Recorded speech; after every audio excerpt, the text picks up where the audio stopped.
මහරජතුමනි, මහ දැනමුත්තගේ ගමේ කුඹරකටත් අර ගොයන් කන සිංහයා ඇවිල්ලා. මුත්තා ඉදිරිපත් වෙලා ගොයන් කන සිංහයා මොකෙක්දයි කියලා හොයලා බලලා දැනගෙන. මහරජතුමනි, ඒක සිංහෙක් නෙමෙයි. සිංහ හමක් පෙරෝ ගත්ත බූරුවෙක්. ඈ? සිංහ හමක් පෙරෝ ගත්ත බූරුවෙක්? අපේ උපදේශ කණ්ඩායමට ඔච්චර කරලත් බැරි වුණා නෑ මේ සතා මොකාද කියලා දැනගන්න. මේක නම් මහා වස ලැජ්ජාවක්.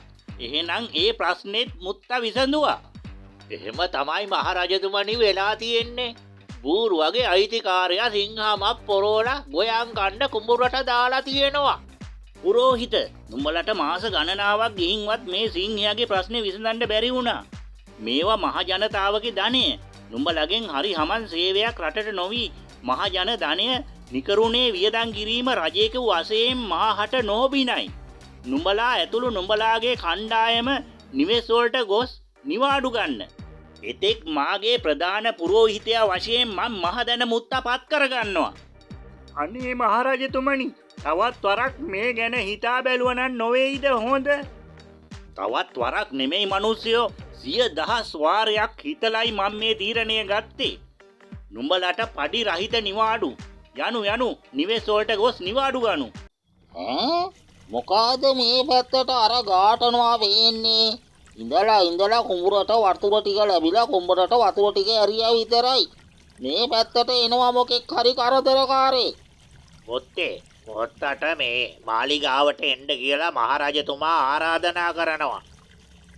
ඒකනේ රාජකාරිය කියන්නේ දේවකාරියටත් වඩා උසස් දෙයක්.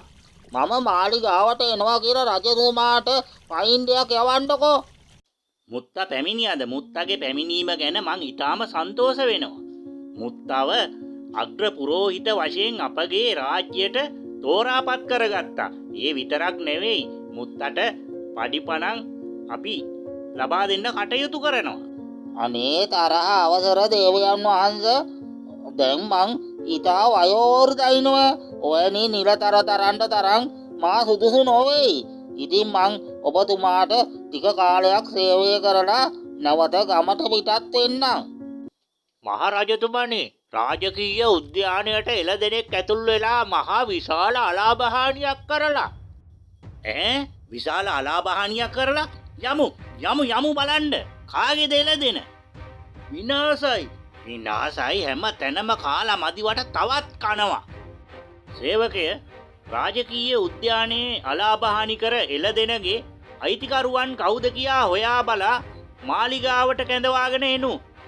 එසේ දේවයන් වහන්සේ. මුත්තා රජවාසලට ආවා විතරයි. ඔන්න විසඳන්න ප්‍රශ්නෙකුත් ඇවිල්ලා. ප්‍රශ්නයක්?